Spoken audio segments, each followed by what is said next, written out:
Berlin, April 22nd, 1945. Deep beneath the shattered chancellery, 50 feet of reinforced concrete is the only thing separating Adolf Hitler from the vengeance of the Red Army. The air in the Führer bunker is stale, smelling of sweat, damp earth, and the undeniable stench of a dying empire. Adolf Hitler sits hunched over a map of a Germany that no longer exists. His hands, once used to command the destiny of nations, now tremble uncontrollably. His face is a mask of gray fatigue.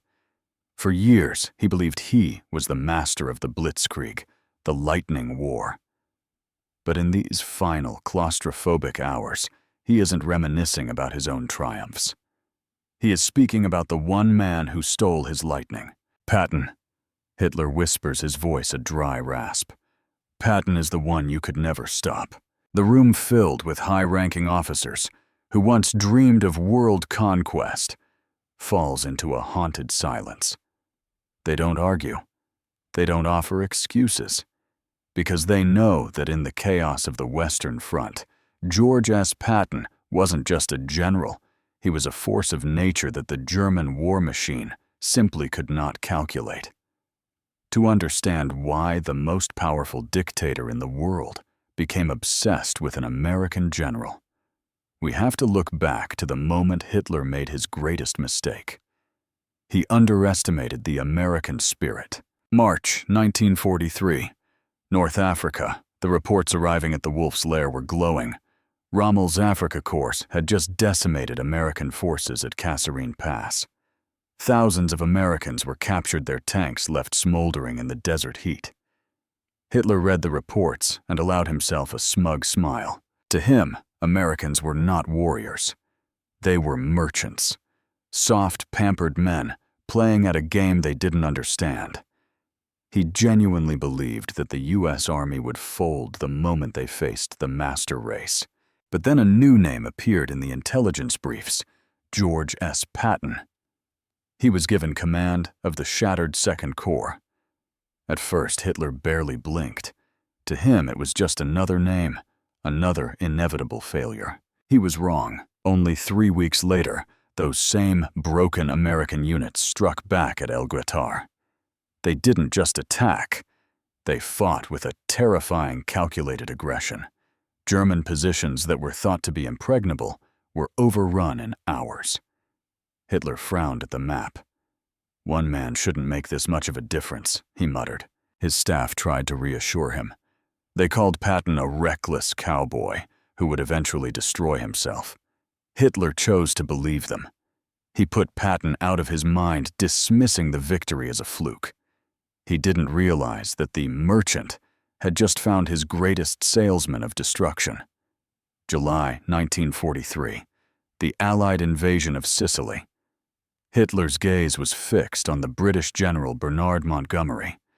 In the Führer's mind, Montgomery was the textbook threat, methodical, slow, and predictable. The Americans, they were still a secondary concern. But then the reports started coming in like fever dreams. Patton wasn't just advancing, he was flying.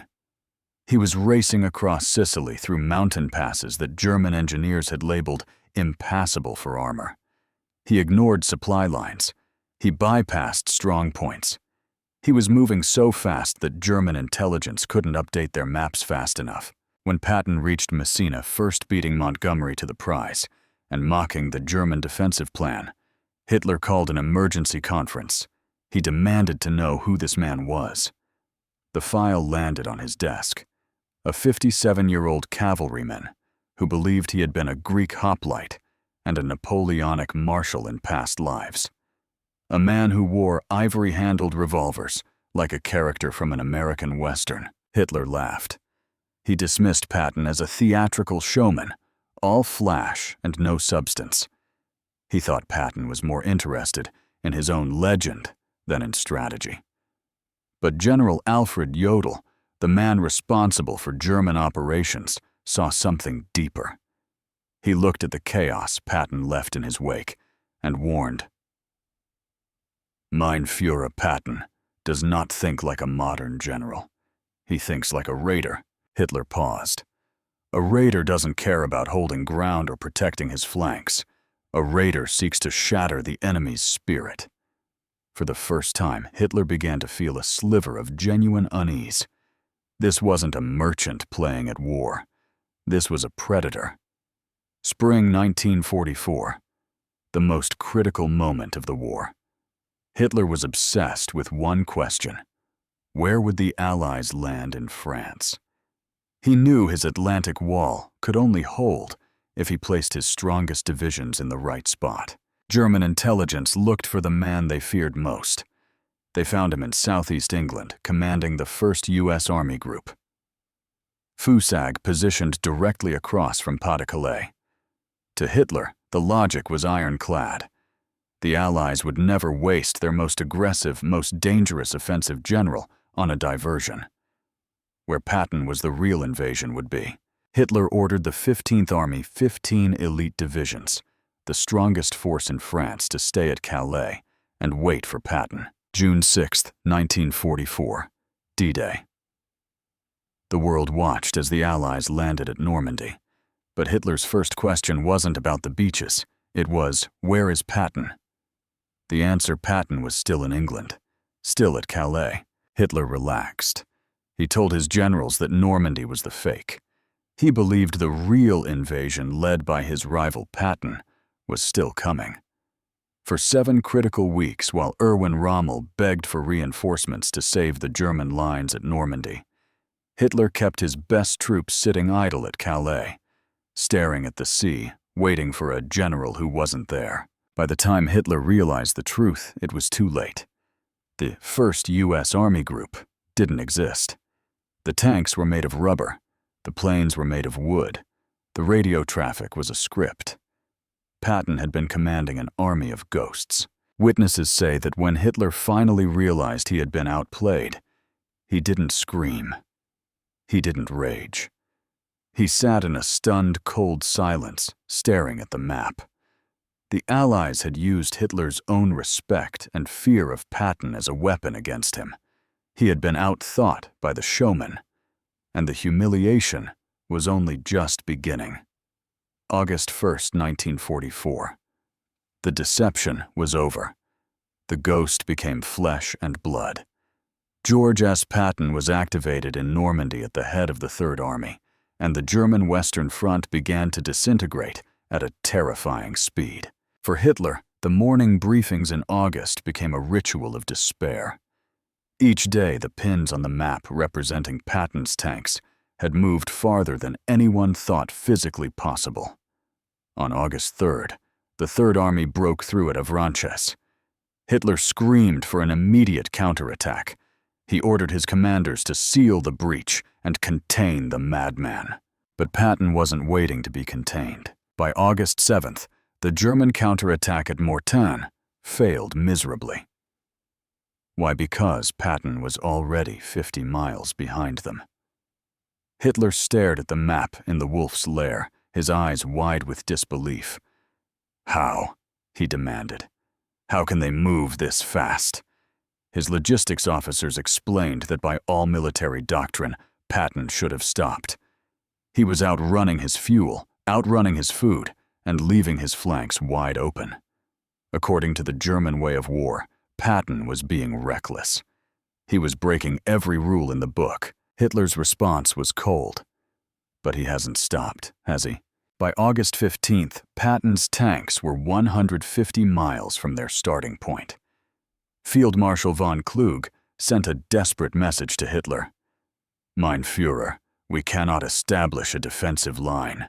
Every position we prepare Patton is already past it, before the concrete is dry.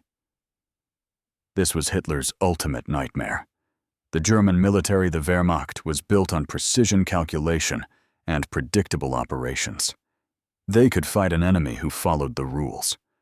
But Patton made prediction impossible. He was fighting with a tempo that moved faster than the German brain could process. Hitler had built the Blitzkrieg, but now he was watching an American do it better, faster, and with a relentless aggression that bordered on the suicidal. December 1944. Hitler decided to play his final card. He gathered his last reserves, hundreds of tanks, elite SS divisions, for a massive surprise offensive through the Ardennes forest. This was the Battle of the Bulge. On December 16th, the German storm broke. American lines collapsed. Entire divisions were surrounded. The strategic town of Bastogne was cut off. Hitler watched the reports with a renewed sense of life. This was his masterpiece. He was proving to the world that Germany could still strike like a viper. But as he paced his command center, he was looking for one specific detail. "Where is Patton?" The answer brought Hitler genuine relief. Patton's Third Army was in southern France, hundreds of miles away, pointed east toward the German border. They were facing the wrong direction. Hitler's planners calculated that even if Patton tried to help, it would take weeks to pivot an entire army through a frozen winter landscape. Hitler believed he had time. He was wrong. He had forgotten that Patton didn't care about impossible. On December 19th, just 3 days after the German attack began, the impossible happened. Hitler was handed a report that defied military science. Patton had turned 133,000 men, thousands of vehicles, and 3 full divisions 90 degrees in the middle of a blinding ice storm and was already attacking the German flank. Hitler turned to his staff, his voice trembling. They had no answer. In 72 hours, Patton had performed a logistical miracle that should have taken months. The German offensive, Hitler's meticulously planned final victory, was now being torn apart by an army that shouldn't even have been there. Within days, Patton broke through to Bastogne. The German advance stalled, then shattered. Hitler finally understood the terrifying truth. You cannot plan against a man who operates on pure instinct. You cannot defend against a man who moves faster than you can think. April 22nd, 1945. The end was no longer a possibility. It was a certainty. The Soviet circle was closing around Berlin, and the roar of their Katyusha rockets could be heard even through the thick layers of concrete. Hitler's 56th birthday had passed 2 days prior, a hollow celebration in a tomb. In one of his final strategic conferences, surrounded by a handful of loyalists like Jodl and Keitel, the conversation turned to the Western Front. Someone mentioned the rapid advance of the Americans. For a moment, the fire returned to Hitler's eyes. He spoke about Patton one last time.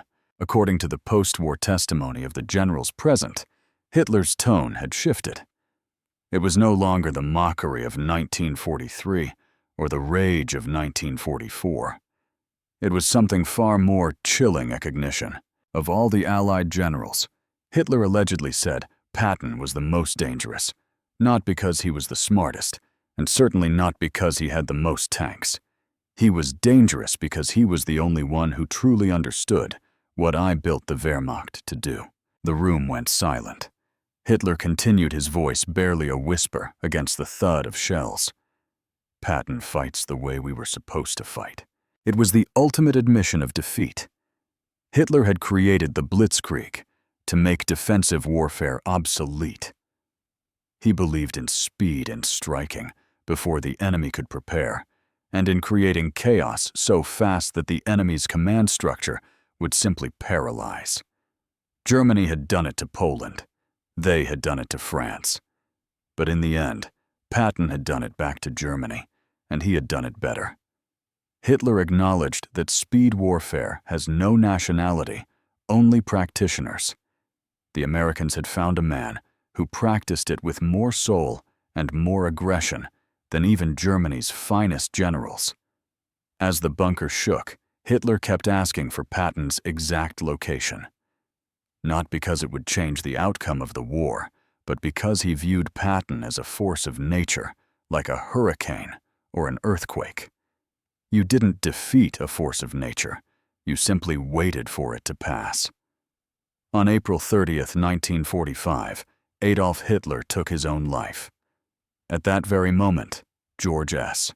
Patton was in Czechoslovakia, still driving forward, still attacking. Still being the general, Hitler could never stop. History remembers the great planners like Eisenhower and the massive steamrollers like Zhukov. But Patton was different. He didn't just destroy divisions. He destroyed the enemy's confidence. He got inside Hitler's head and stayed there until the very end. Hitler's final assessment wasn't propaganda. It was the professional respect of a defeated gambler for the man who finally called his bluff. Patton proved that in modern war, chaos beats planning, and relentless forward movement beats the strongest fortress. The greatest commanders aren't always the ones with the perfect plan.